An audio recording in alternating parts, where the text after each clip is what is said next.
Today, you're joining us live. Thank you very much. I really appreciate you. Already a big crowd in here this evening. We're going to be talking about something that you've heard me talk about or mention for the nearly 3 years that this channel has been going, and that's drone superhighways. It's still in inverted commas, of course, because this is something which is going to be a trial. This is something which is hopefully going to open up the airspace. But we've got a very important conversation to come in terms of drone use and really sharing the airspace over the next 5, 10, 15 years. We've got a lot of things coming. We have got very much the increase of commercial drone flight, of course, the increase of consumer hobby flight. If you look at the popularity of things like the Mini 3, etc., we've got a lot of traffic to bring together. You've then got to bring into that the autonomous drones that are coming, the urban air mobility, whatever you think about urban air taxis. We have one that's going for UK certification at the moment. That side of things is coming in a big way. There's a lot of money behind the urban air mobility side of things, and it's something that we're going to have to get used to seeing in the UK skies. So all of this traffic, of course, has to share the sub 400-foot route.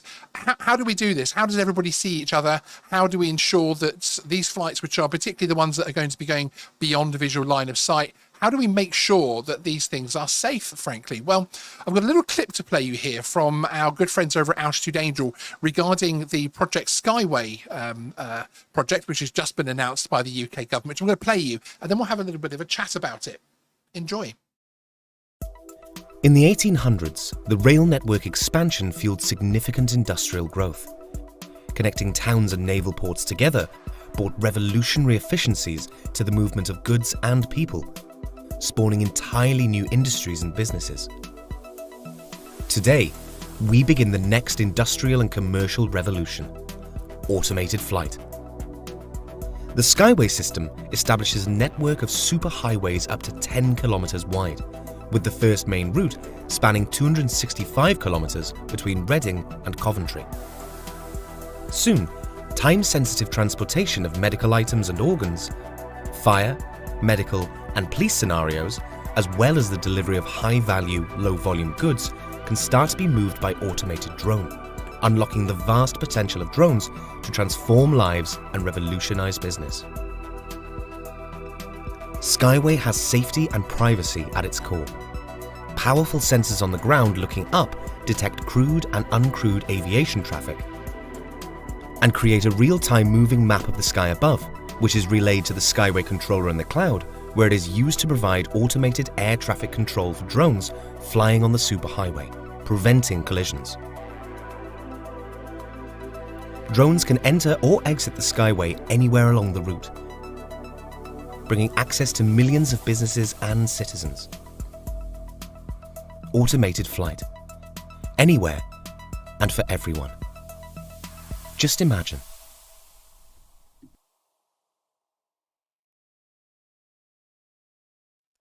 So recently we were invited along to the Altitude Angel headquarters, the people behind that video, and behind Arrow, which is the system behind this UTM, to have a chat about, with Richard Parker, the CEO and founder, to have a chat about this project. And we've got some clips of that interview to play out for you. However, one thing I do want to just do very quickly is just play that video again very quickly and just explain something which is very different to a lot of the UTM systems, a lot of the things that I hear. Now, you can see here it's essentially showing a cage, a box.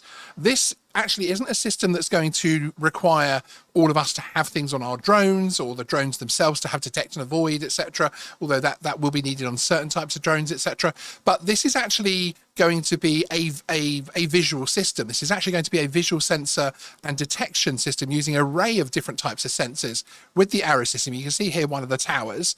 So essentially, they're going to be looking at all of the airspace within that zone and being able to detect anything that's moving. So essentially, they're going to be moving their aircraft out of the way of other aircraft coming into it. So this is one of the first times I've seen a system that has any kind of chance of happening, because of course this is actually a physical trial that's starting. that isn't going to, in my opinion, just completely wipe out or dominate the hobby, basically. So I'm actually personally quite excited on this one. Thank you very much, Andy Cortez, for your £5 super chat. Every time you super chat, the temperature in Sean's studio drops a degree. Keep Sean cool and leave a super chat. Well, it's funny you say that, but I do actually have a new air conditioning unit in here now, so you can see that I'm actually not sweaty. I'm enjoying the cool air, but thank you, Andy. I do appreciate it. And of course, super chats help pay for that as well. Johnny Mac, a £5.50 super chat. Johnny Mac 26. Great to see you.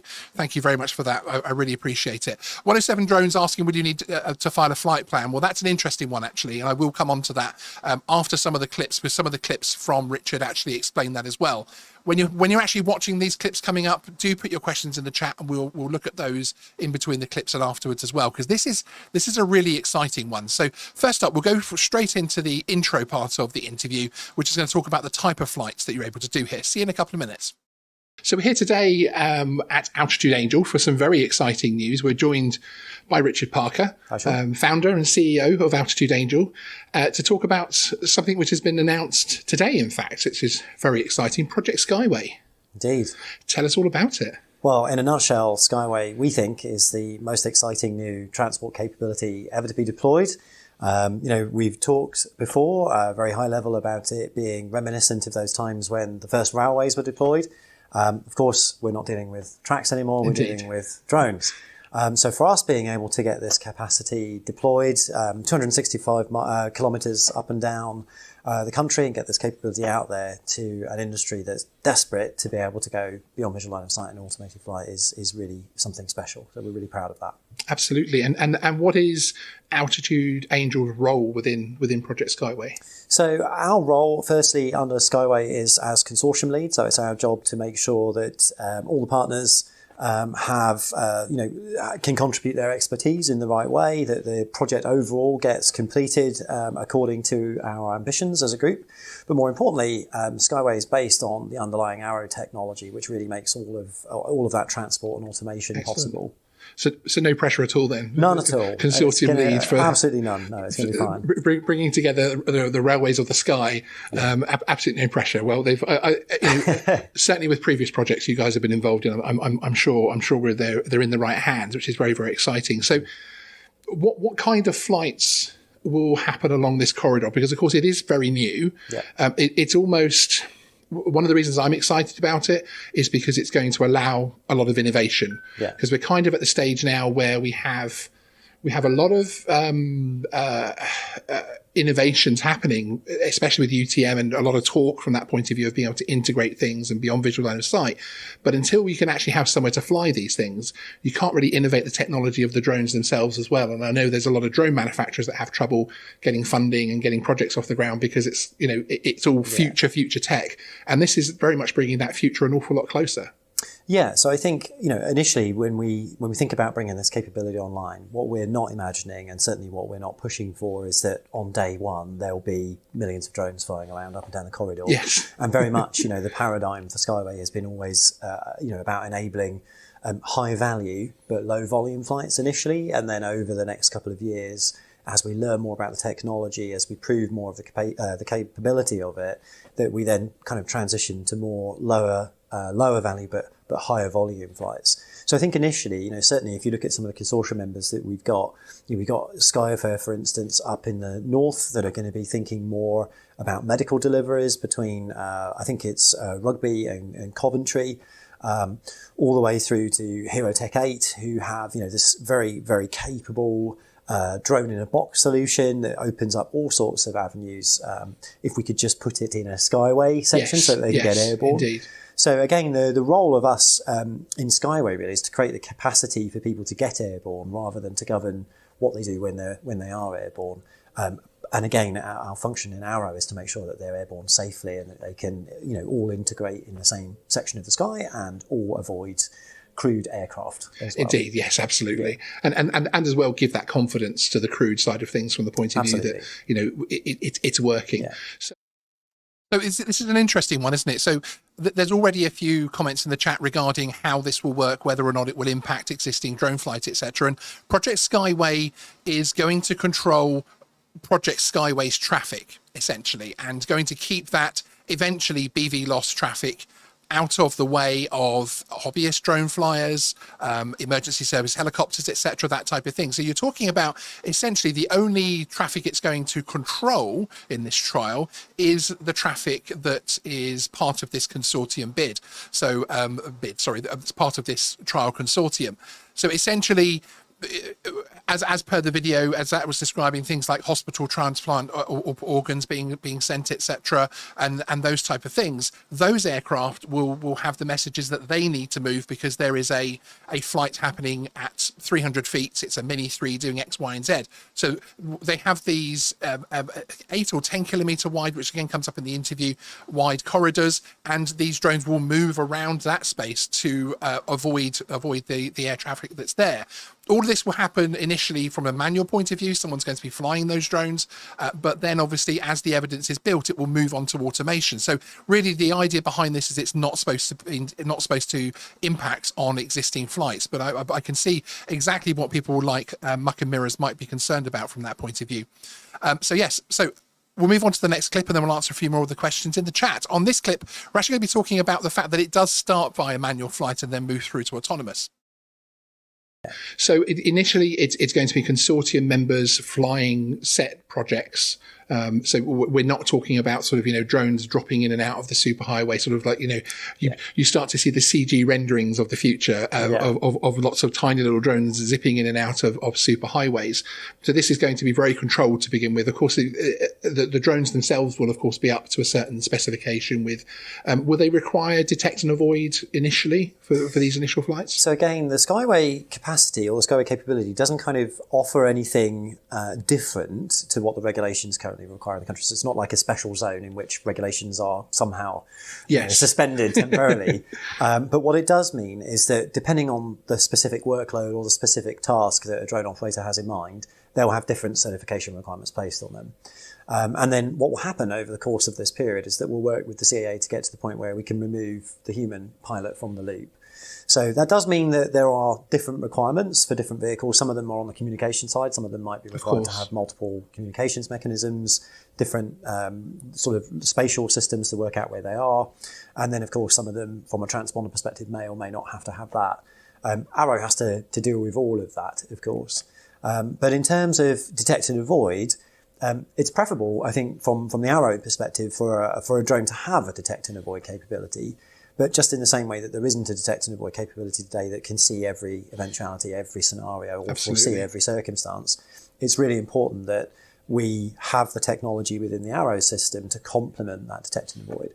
So what does that look like? Very simply, it means continuously refreshing pre-programmed escape vectors for drones that have detect and avoid, so that if they do get proximal to something that for some reason wasn't detected, nothing is unplanned. The movement is, everyone just takes a giant side step to the left and then everyone carries on, for instance. Excellent. So that's really where we're going with it. But, we're taking a very sort of crawl, walk and run approach to it as we roll it out. And again, part of that is because we're collecting evidence to demonstrate to the CAA that this can be done safely.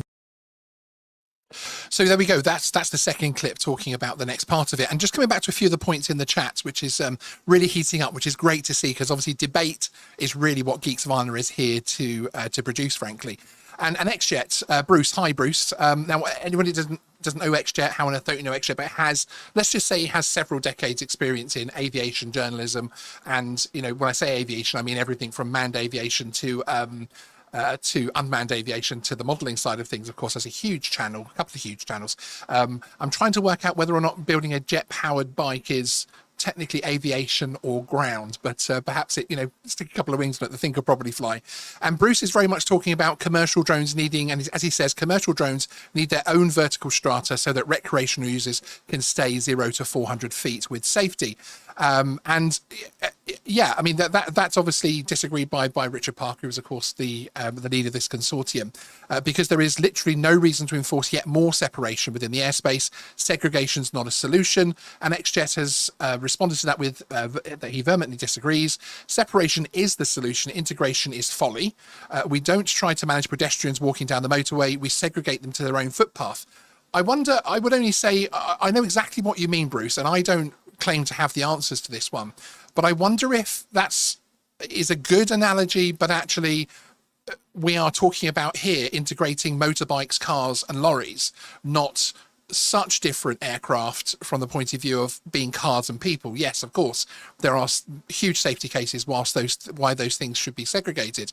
But with this, what excited me about this particular project is the fact that it is the new traffic, it's the traffic using that corridor that is being instructed via these sensors to actually avoid existing aircraft. So you're not going to have to put your hobby flight into drone assist or anything. If your flight is legal when you're flying and you happen to fly into the corridor, as long as there's no NOTAMs or flight restrictions in the area, etc., it will not be your responsibility to somehow let this Project Skyway or the Arrow system know that flight is happening. So there will be no further restrictions, as is the trial, on hobbyist flyers, which I think is possibly, a positive thing. 107 drones.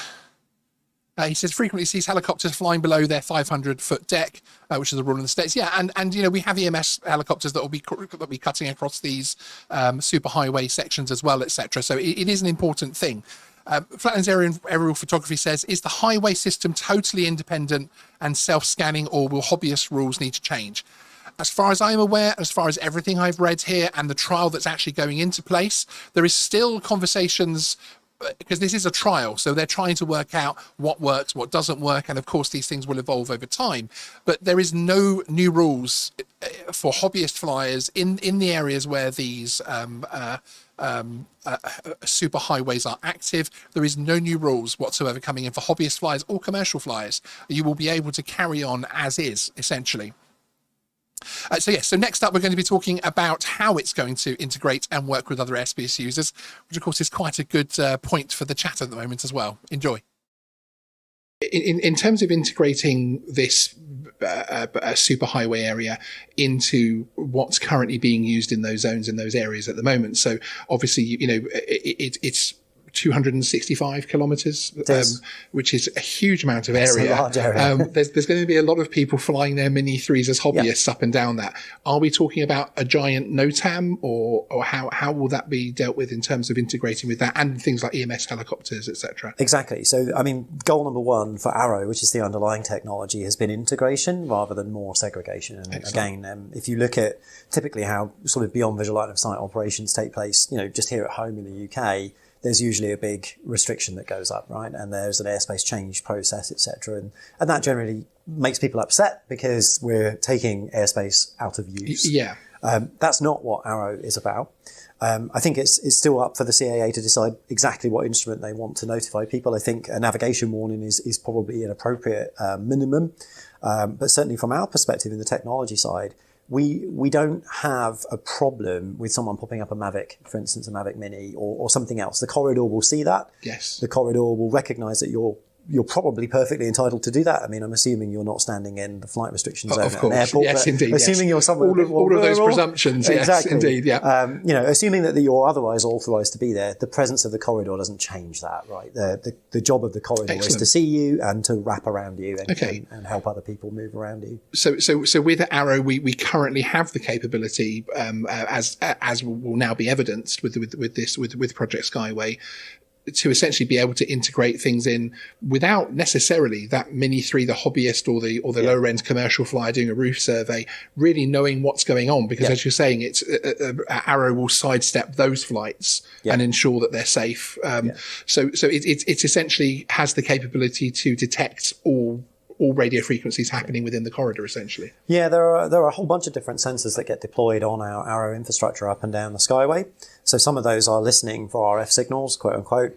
Some of those are literally staring and looking, so there are cameras, and some of those are active, so they're doing kind of like radar-like work. Yeah. So it does give us a really broad spectrum to be able to detect virtually all types of object. And really, if you abstract away what the drones are doing, the corridor's job is to build up a really high resolution moving map of the sky in the proximity of those of that Skyway infrastructure. So it can be tempting for people to get really focused on the route itself as a line. Yes. And that's kind of okay because that's how we plot the route. But actually these corridors are about 8 to 10 kilometers wide.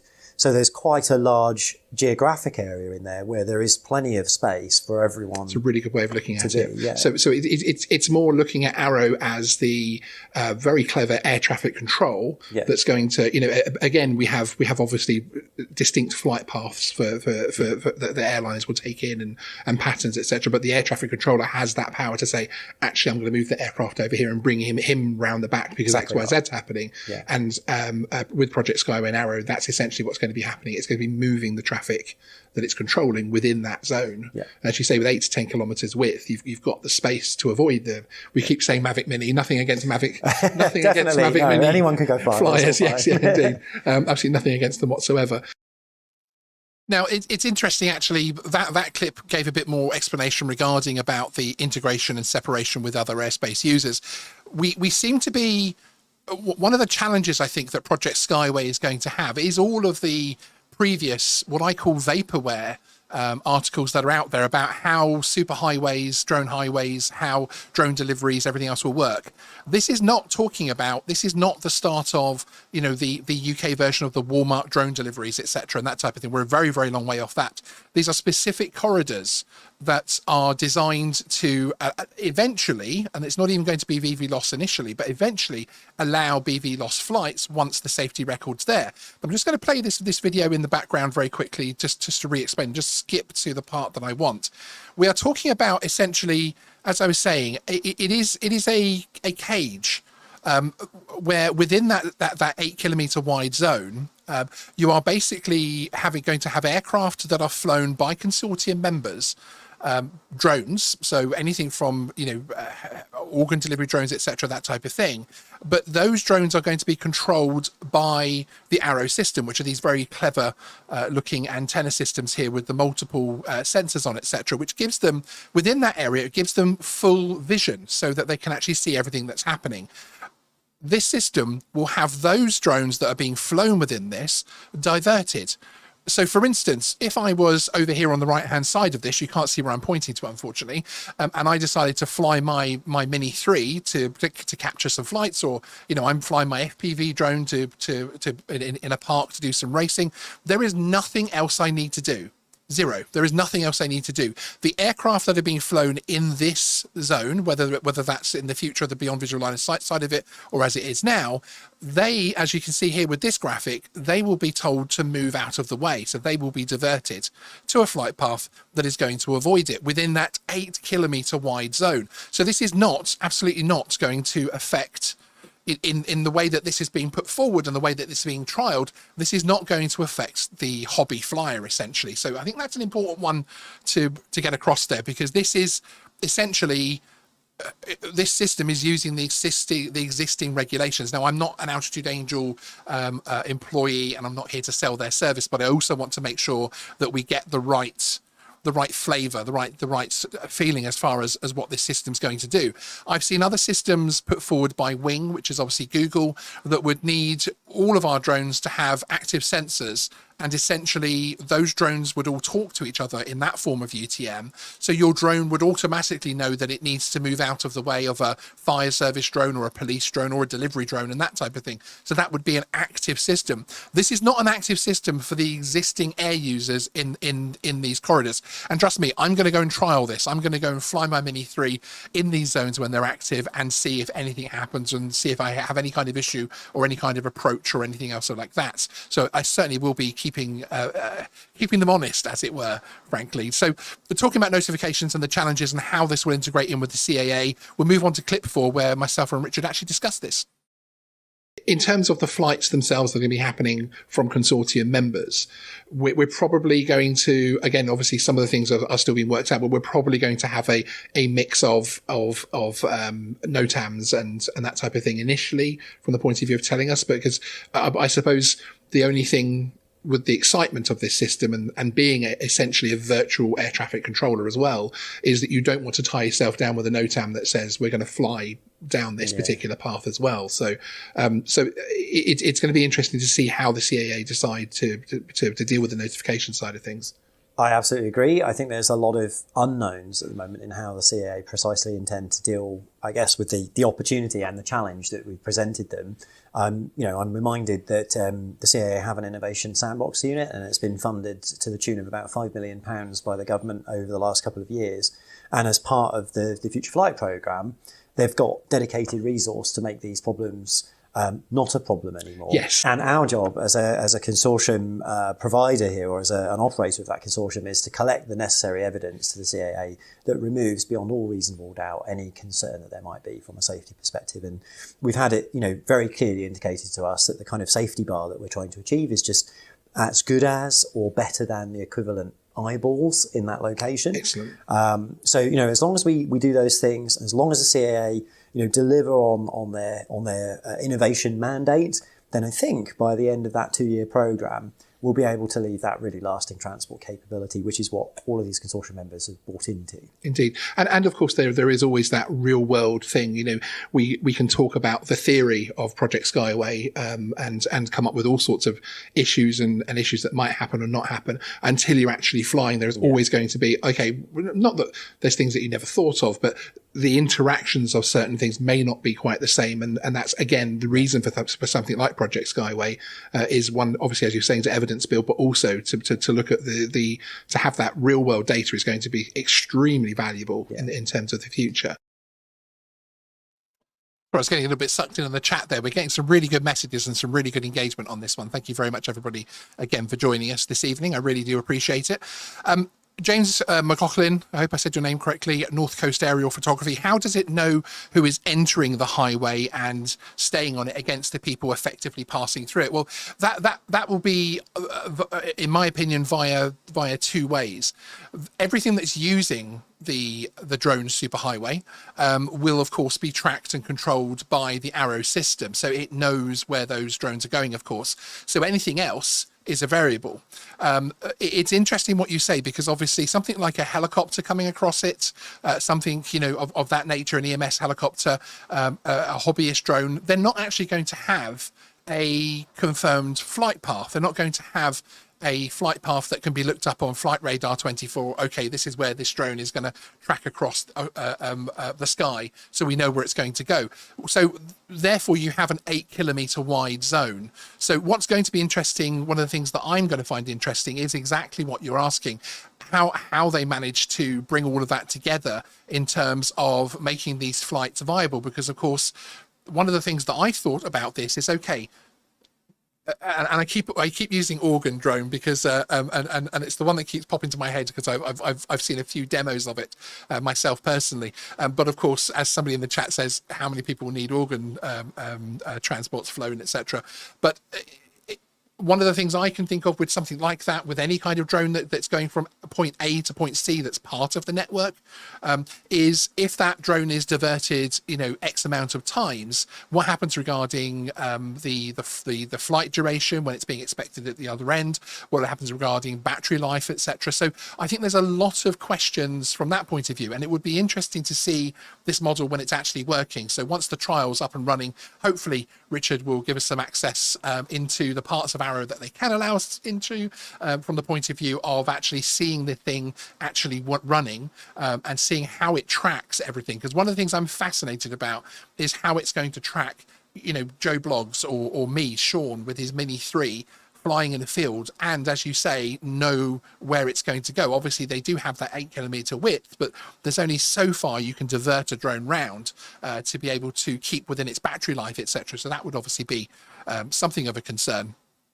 Illusion, I had a Spark years ago, got rid of it, then let my head get twisted into getting a Mini 2. We all need to wake up to the takeover of what you can and cannot do in this life. I understand that, and I understand a lot of people feel that way. I personally feel that the new UK drone rules are better than the old ones, especially for hobbyists with sub 250 gram drones, but there we go. How would the masks, this is from Jeremy, views of Cornwall. Hi Jeremy, great to see you. How would the masks and UAVs in the air be kept secure? Looks to me a lot of security would be needed to avoid hacks, etc. good question. A good one for us to get an answer on. This system has been developed for, I think, about 7 years. I think I saw Richard saying in the chat earlier, who's now getting on his plane. So thank you for joining us. I appreciate it, Richard. And yeah, I mean, certainly security of these networks, everything is important. Remember, this isn't a system that's coming into place. That's it, guys. This is in place, put up with it. This is a trial announced by the government from the point of view of actually being able to put this into place. So I've brought up the announcement page actually on the Altitude Angel website. So here you can see the consortium, Altitude Angel themselves. There's BT Group as well. BT using their network EE as part of the mobile network, 5G network as part of this. And then there you can see the types of people that are part of this consortium. So we're talking about Reading, Oxford, Coventry County Councils and Borough Councils, and then obviously some drone manufacturers and people like Skyports who do have some experience with beyond visual line of sight flying as well. So again, remember, this is a trial and it's something that they're going to essentially find out. But it is such a, you look at that map there, it is such a huge area that it's going to be covering. It's going to be very, very interesting to see some of the challenges that they face when actually bringing this up. So the next step, of course, beyond that is what do you then do with this? If this does work and if this is successful, what then happens to Arrow and Project Skyway, which is the next clip that I have coming up with Richard. If this project is successful with technology like Arrow, are you talking about having the ability of, you know, the entire southeast of the England, which of course is very high from the point of view of drone use and crewed aviation? Would Arrow be able to cover the entire area and deal with everything sub 500 in terms of marrying all that up? Yeah, I mean, well, firstly, when the consortium is successful, you know, the goal is to effectively to graduate from that research kind of activity into something which is immediately sort of commercial and available. So that would mean initially that exact 265 kilometre area would become a corridor which anyone can sort of sign up to use and go fly in. And there will be very minimal requirements on folks to go and do that, because again, that's one of the key consortium benefits of doing this. Yes. But in terms of expanding it, Arrow is designed so that other partners, infrastructure partners, can pick up entire lengths or can choose areas where they want to build. And I think one of the most exciting things about the technology is it doesn't all have to be connected. So it would be possible, for instance, to build, you know, one in the west of England that's just independent, and then at some point in the future maybe connects up to the main corridor that we built initially. And again, I think that's why the railroad analogy works quite 100%. well. Yes, it does. Because you know you can connect, you know, rural areas together, and then in time think about connecting the rural areas to cities, or just do it all to begin with. So there are lots and lots of choices, but our goal absolutely is that, you know, over time we can increase the area, the current sort of the horizontal distance, if you like, from the center of those towers that we're deploying can serve, and then also the vertical extent, and then of course the main area itself. So Indeed. Yes, we would love to see this coming. I think one of our initial ambitions is to get it nudging into London sooner rather than later. But we'll have to see how we go. Well, and of course, with the amount of restricted airspace in London, that would be where something like Arrow and Project Skyway extension would open up airspace. Yeah. That would, whereas at the moment, of course, yes, it's opening up airspace from a BV loss point of view, but just opening up airspace full stop and being able to have the confidence to have cross London flights, which would just the money, the time, the carbon footprint, everything else would be mind-boggling, frankly. I mean, I started a drone company 7 years ago, right? So I was brought into the immense transformative power of a drone. This is now the sort of crystallization of that by saying, okay, well, actually the drone itself is not the thing that everyone generally wants. It's the thing that the drone can do that has the capacity to transform lives or revolutionize business. So what does that mean? If we put this capability in London, then you can have medical services starting to be operated by a drone. And we've seen great examples of this around the world, whether it's delivery of samples, or I've even seen, you know, basically flying defibrillators. Yes, yeah. But then you've also got things like inspection and testing, search and rescue operations, and then, of course, all the wonderful things that people imagine are going to be happening in the near future. All of the amazing things that we imagine in the future, yes, indeed. But, you know, we also see Arrow and Skyway as a precursor to some of these really exciting urban air mobility type operations. And hopefully over the course of the program, you'll see some pretty exciting announcements about enhancements there that we're already planning as well. Superb. Excellent. So that's again some more interesting information. Some really cool things happening in the chat actually. And there's one point which I would like to raise from the point of view of my concerns about this type of system as well, actually. And it's a conversation between XJet and Gandlers and Richard in the chat, actually talking about obviously freestyle flight and how different that is with FPV flight. And Richard, of course, points out the fact that those flights would obviously be within VLOS with spotters, etc., and that type of thing. And that's one of the things I don't see these trials, which are now moving from being on paper to being something that's actually happening. But the trials need to take into account as well is that people aren't suddenly going to follow all of the rules. The amount of people that fly FPV without a spotter is I would suggest, a very high percentage of FPV flyers, and the amount of recreational flyers who fly beyond visual line of sight with their Mini 2, which obviously goes out of line of sight very, very quickly, is also fairly, I would suggest, is a decent percentage of people as well. Not as far as, I don't mean people flying their Mini 3s being, miles and miles away being the norm, but I feel like these systems need to look at that from the point of view that we need to have real world use scenarios catered for and looked at. These trials can't assume that everybody's going to follow the rules, essentially, I suppose is what I'm saying there. So another couple of points that have come up, which have been raised by Dean Taylor on 107 Drones, is the finance side of it from the point of view of how does this make money? And I don't mean how does it make money because, of course, the users of the infrastructure will pay for it the same as most other things in life.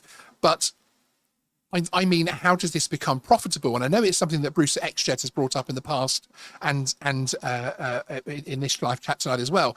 From the point of view of being scalable, this obviously is just a trial. So, a trial that to me makes sense from the point of view that if you're not going to interfere with hobbyist and existing commercial drone operations and other air users, EMS, etc., that are using the lower airspace for a short amount of time, then that's great. So if you can give me a UTM system, because UTM is coming no matter what happens, if you can give me a UTM system that means that it's not going to impact me and hobbyist flight and commercial flight, I'm all up for that. But what happens from the point of view when you then need to scale that to start making serious profits, when you need to scale it so that it's no longer people funded for this trial and people funded for these trial flights and increasing the numbers from that point of view, but now you need to get to the point where somebody like, Sainsbury's or a very large company, logistics companies, etc., NFT, those kinds of companies, DPD, want to start using these. How do we find it from a scalable point of view of, one, the sheer amount of freight and the sheer amount of things that you would need to move, although of course you can focus on the high value, and I'm aware of that, but actually making that happen. And that's the point where I start to wonder where we would have to start seeing some differences. Interestingly, and I'm trying to find the person's name because I don't want to. William Jenkins. He said that interestingly, though, the corridor used to be a green zone, recommended zone on the Altitude Angel map, Drone Assist, and is now recently changed to an orange area of increased risk zone. So, yeah, it's an interesting observation, I think, which I think is certainly worth pointing out. Yeah, I mean, Illusion, I understand where you're coming from. I really do. And but, we are talking about a specific trial here rather than the way that society is going in general. But I completely understand where you're coming from. And yes, this is tracking, this system, this trial is tracking the traffic that is within the area, within the drone superhighway. As I say, I wonder what's going to happen when you actually scale that back out. And also, I'm going to be very interested to keep an eye on and observe what happens when you put these trials into practice, which need to account for illegal drone use. They need to account for things happening. When you have the motorway infrastructure, etc., there are people driving cars illegally. There are people operating, there's speeding cars. There's, people driving without a license, insurance, while intoxicated. All sorts of crimes happening on the roads of the world every single minute of every single day. And what we need to see is actually how this system will deal with that from that point of view, which I think is very, very important. Yes, and Richard Parker says, Geeksvana exactly right. Systems cannot rely on everyone following the rules from a safety perspective. So it's going to be an interesting one. But again, this is a trial, so we're going to have to see that. Richard is also answering that he went from green to yellow because of increased presence of drone traffic as a warning to all airspace users. Yeah, which is good, Richard. It's good that the app is showing that, but it is showing a slight change in because for someone that would want to fly in green and wouldn't want to fly in orange, it is interesting. So Audio Get FPV, great to see you, hope you're well. So that it will basically be a high security zone with cams and radar, will probably get used for illegal activities too. Well, talking about the first part of your comment there, yeah, this is essentially, as Richard was saying in the last clip, they've had to have the same sensors, the same amount of vision as if someone is stood there. You know, they haven't suddenly got a beyond visual line of sight waiver, beyond visual line of sight carte blanche from the CAA to do what they want in these areas. They still have to stick to the existing drone rules and aviation rules. As the trial, as Project Skyway develops, they will then build that evidence, that is what's hoped, to be able to then have those flights happening, BVLOS, etc., and moving forward from there. So it's going to be very interesting to see what happens. Type 21 Wolf. I read your name so many times in different chats, but I'm just going to call you Wolf. I never actually know how to say it. Drug highway for London, fresh from the harbour. Well, there you go. There's always going to be people that may think that. Fly Sky Drones UK, Tony, good to see you. How long before the government find a way of making us pay to fly in corridors like this? Well, yeah, you could argue that about everything. You know, the drone registration went from £9 to £10 recently. You know, we currently we don't have to pay to fly. A lot of the UTM systems that I have seen talk about that already. And, you know, now is the time, essentially, with trials like this. We're going to, in my opinion, let me talk about this for a second. We're going to find out really whether UTM is needed, whether UTM is practical, whether it can happen in real terms. Because, of course, there's always this thing of having something on paper and then actually needing to turn it into reality can often be a very, very different thing, no matter how much modelling and how much research has been done. So that's going to be interesting. In terms of the financial side of it, huge worry to me. It is a huge worry to me. And I am concerned that at some point along the way, that the UTM systems are going to start making you pay to fly, essentially. And it's something we've seen, you know, eke in and out. Air Maps over in the US mentioned it, and it pretty much, you know, collapsed a part of their business. And, you know, it's something that we're all dead against. And of course we are, as a combined hobby and commercial flyers here in the UK and US, we are a huge portion of the aviation market right now. And it's something that you have to look at from the point of view that, yes, I am sure there are people that are sat there behind their computers trying to work out how to monetize that and how to get us to pay them so that they can do other projects and that type of thing. I'm sure that kind of thing is happening out there, and it's certainly something that we need to keep an eye out for. And I'm not suggesting for a minute that this won't bring that in or anything else like that. It is, you know, it's a process. This is a trial, and after the 2 years will obviously be assessed in terms of successes and failures and that type of thing. So it's going to be an interesting one. And XJets says the day they charge us for the air we breathe is the day the revolution starts. I agree. I will be there with you, Bruce. So up next on this next clip from my interview with Richard is actually how the data will help you that they're going to capture is going to help things. This is exciting both from the commercial and actually the hobby side of things, because some people may be watching this and thinking, okay, how does this affect me in my Mini 3? Because we are talking about a system here of tracking, etc., and controlling and assisting to avoid that is focused on the airspace and not the drone. Yeah. So we don't suddenly have to have some magical leap forward in drone technology that's able to see all other drones and that type of thing. So, you know, even a consumer drone is suddenly going to cost £10,000, etc. Yeah. This is the airspace controlling it, which I think is exciting. I think, if I may, just on that as well, Sean, I think one of the really exciting things about Skyway and Arrow is that it doesn't require specific hardware, either a specific drone or a specific manufacturer or an add-on device. And I think, you know, if you go all the way back to the very conception of Arrow, we were really keen at the time to provide a real viable mechanism that didn't require a third-party proprietary solution. Because again, you know, sticking anything to the hull of a vehicle can invalidate its warranty, its extra weight, and it also didn't capture the, you know, one of the really important elements that we needed to do, which was the ability to talk back to the vehicle. If you stick something on the drone, it rarely has the ability to communicate bidirectionally with it. So we could see it, but then we wouldn't be able to help nudge it out of harm's way. So we've really tried to focus on lowering the barrier to entry, but without at all changing the safety bar. You know, if anything, it's elevating. So again, if you're a person with a Mini 3 and you're flying, you know, you should be able to continue doing that. We were really clear, you know, the presence of all this commercial drone traffic shouldn't affect what you want to do. No, that's right, because you are, you know, it's effectively, I would almost see this Project Skyway almost as the first true uncrewed flights, because even as a hobbyist flying a Mini 3 or you know, other drones exist. This isn't a DJI advert or an Autel, whatever else it is. They of course are flying in line of sight, so they have the ability to know what's going on in the airspace around them as well. Whereas of course the Project Skyway and are in its evolved status past this trial, etc.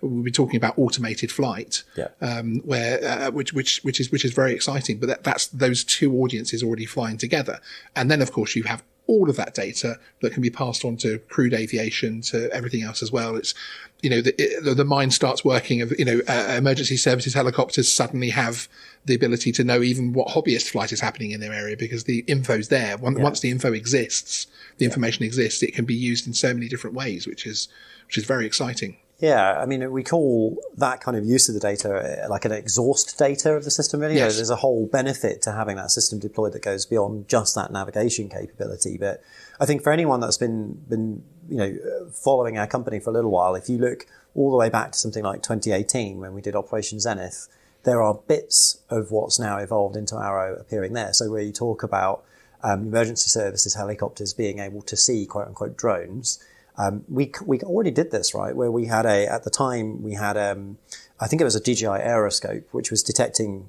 DJI drones in the vicinity, and our system would work out which of those drones had a flight plan and which didn't, and then the ones that didn't were then broadcast back as ADS-B targets for the, I think it was the police chopper that was seeing it. Yeah. So I think what we're trying to do is add a sort of a very technical and very modern element to an aviation system which hasn't traditionally been able to benefit at all from modern data and modern integration.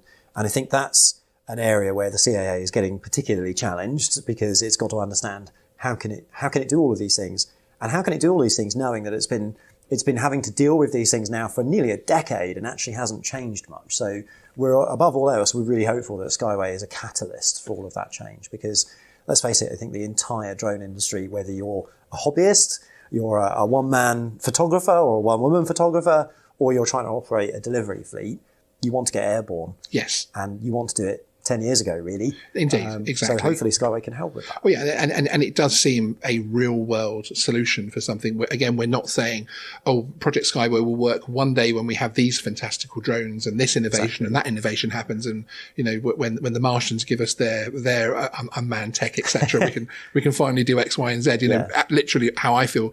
Some of the solutions that are put out there are plucking things from nowhere. You have to have things that we just haven't invented yet or innovated yet to exist. Project Skyway is dealing with the here and now. Hence, of course, it's moving forwards. Which congratulations on that side of things. It's a huge milestone for Altitude Angel, and it shows your company now operating and dealing with operators from the very highest level with cutting edge research and projects like this, all the way down to people like myself flying with you with drone assist in my pocket. So it's a real benchmark. Congratulations. Thank you. And you know, it's a group effort. You know, there's a whole consortium of really excited people that are all focused on that one goal as well. But again, whether you're in the consortium or you're flying with drone assist, everyone's actually helping, right? Everyone is contributing towards, you know, a safer aviation ecosystem, to better data. And again, although, you know, in this instance, you won't be flying in, you know, under the control of Skyway initially, if you're in the vicinity of those corridors, you'll still be able to benefit from the kind of data that they offer, again, for free, all through drone assist. So, you know, I'm still super thankful that you and many of your viewers are using drone assist to help everyone fly safely. Excellent. Well, thank you very much for your time. Thank you for having me. So there's an interesting conversation part there as well. And I think that it's there is a disconnect to me between sort of trials like this being on paper and actually getting some real world data from them. I think for the first time here in the UK, in my opinion, we're going to start seeing some real data.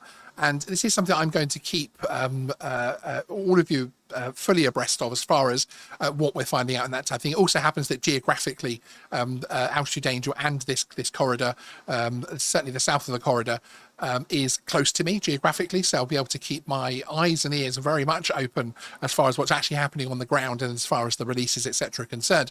I think what might actually be good is we will get Richard on live one evening. He can come down to Geeksvana Studios and join us in our newly air-conditioned studio and actually have a Q&A on this, because I think there are a lot of questions out there, and this is a product which, if it succeeds, and if this is a venture which it succeeds, particularly elements of it like Altitude Angel's arrow, which can be used and will be used worldwide. So it does have a worldwide element to this as well. So it's great to see our US audience engaging on this one as well. So which is absolutely fantastic. Yes, Wolf says, safer aviation. Why, if Gatwick had not happened, which was called the biggest incident? Yeah, well, there is always the word Gatwick and drones, isn't there, frankly, which mixes things up. So yeah, so just having a very quick look through the chat here to see if there's anything else that we need to pull up. Wolf again says, really automated flight. They had tried it before here and it did not work out. They had to establish a flight center, and every flight had to get permission before takeoff and human pilot. Exactly. And I think this trial might bring more data which leads us onto it, or it may fall short. Who knows until we actually see it in practice, which I think is going to be extremely interesting. Mike Henrik, you actually said, is it okay to fly over a dog at a park? And funnily enough, in one of my videos later this week, I do have a joke about flying your drone